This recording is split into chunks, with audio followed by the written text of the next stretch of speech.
starting to realize how political a lot of these are. I'll go ahead and link this to the bottom of the page a little later. But physical processes in protoplanetary disks.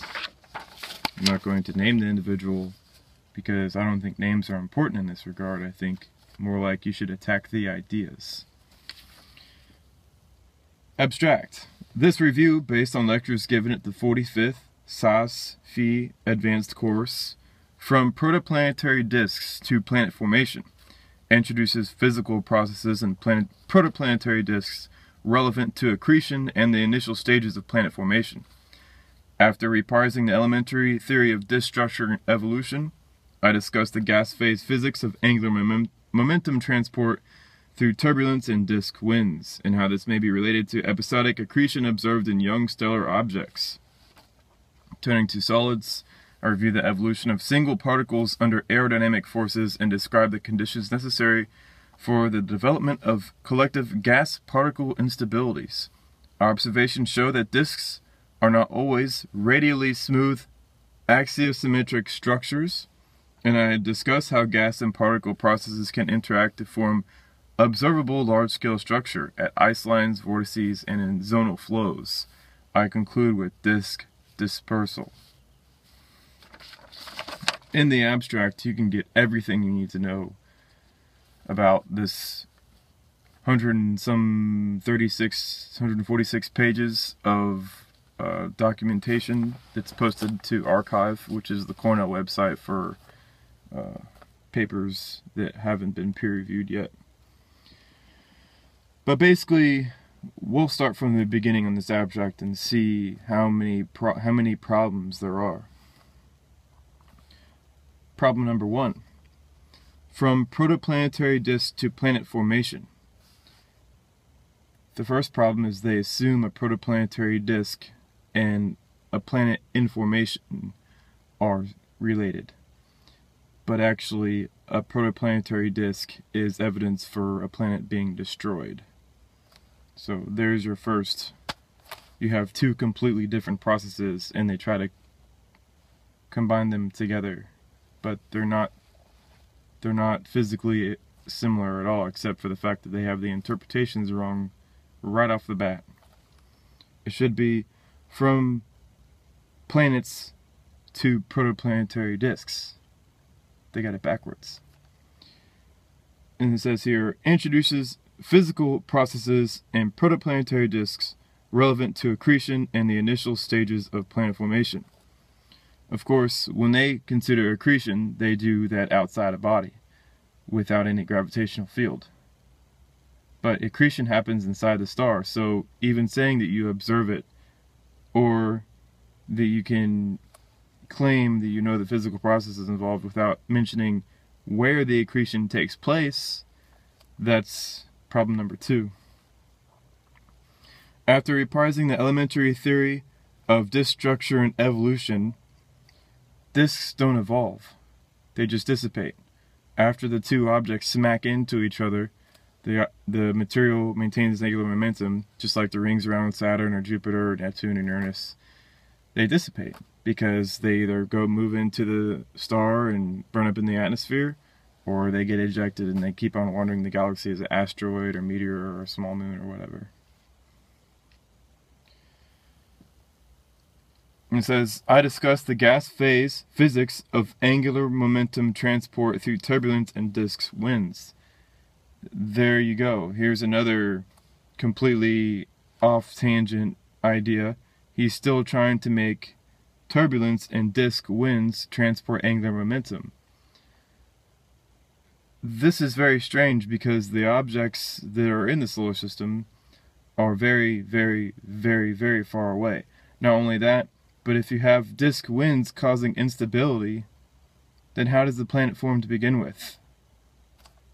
You can't invoke unstable things and then make stable things out of those. The philosophy is very flawed that they use here. And then it says here, and how this may be related to episodic accretion observed in young stellar objects. They have never observed accretion happening. Ever. Ever.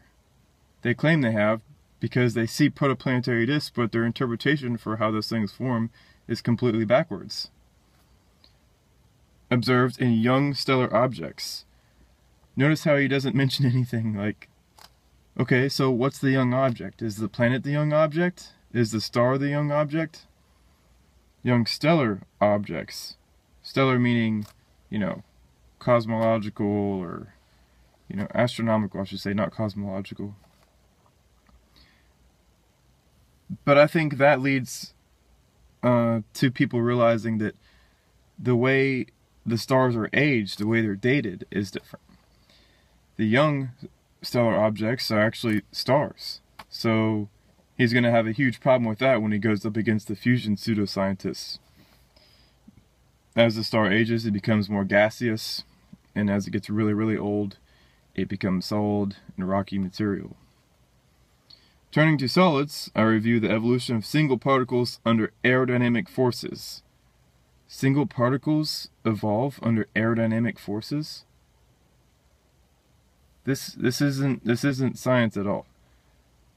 Take a bucket of sand and throw it out of the window of a 747 in flight, okay? There's not going to be any evolution of the particles, I guarantee you. It's just going to... There's not going to be any clumping together or evolving of single particles, traveling at even the very slow velocities of a 747. So maybe he should do a simple experiment with that. I mean, I can't afford a large jetliner to do 550 miles an hour, much less I don't have any friends that have one. Maybe they can do this experiment and we toss a bucket of sand out the back of a 747, you know, see what happens to it. It says here, and describe the conditions necessary for the development of collective gas particle instabilities. Well, there you go. You can test to see how stable the sand is going to be when it flies out the back end of a jetliner. Observations show that disks are not always radially smooth axiometric structures. But that translates to is, he can't have a disk being symmetric, yet all the disks they found are symmetric. So he just ignores all the symmetric ones that they found, because you can't have a disk to be symmetric, or else there won't be any like little instabilities forming the planets, at least in this, you know, weird pseudoscientific model that this guy pushes. And I discuss how gas and particle processes can interact to form observed large-scale structure. Yeah, of course the large-scale structure is observed. It's because after the planet smacks into the other one, it creates a large shrapnel field, and that's what you see. And then the pre-existing objects continue circling about, forming little gaps in the protoplanetary disk. And then they invented the word ice line, based off of the concept of frost line. When it comes to mountains and vegetation growing up the mountains, it stops at a certain point. So he stole that theory, but there's no such thing as an ice line in interstellar space. That's completely false. Vortices, here he goes with Descartes' same line of reasoning. It's 400 years old.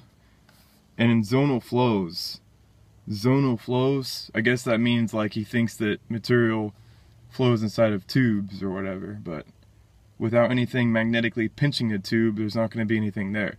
So he invokes magnetic fields where there's no electrical current either. And then it says here, I conclude with disk dispersal. There really isn't going to be disk dispersal. If you're going to observe any kind of disk dispersing, all it's going to be is a material, when it smacks into another object, the object gets really hot, liquefies the rock, and it will glow in the infrared. So if they say disk dispersal, what they actually mean is that the material has cooled to where it doesn't radiate in infrared anymore and it appears to have disappeared, but the rock is still there. They just can't see it, it's too small. But anyways, I'll go ahead and post this to the bottom. Today is September 24th, 2015. I'm going to visit my brother up in DC.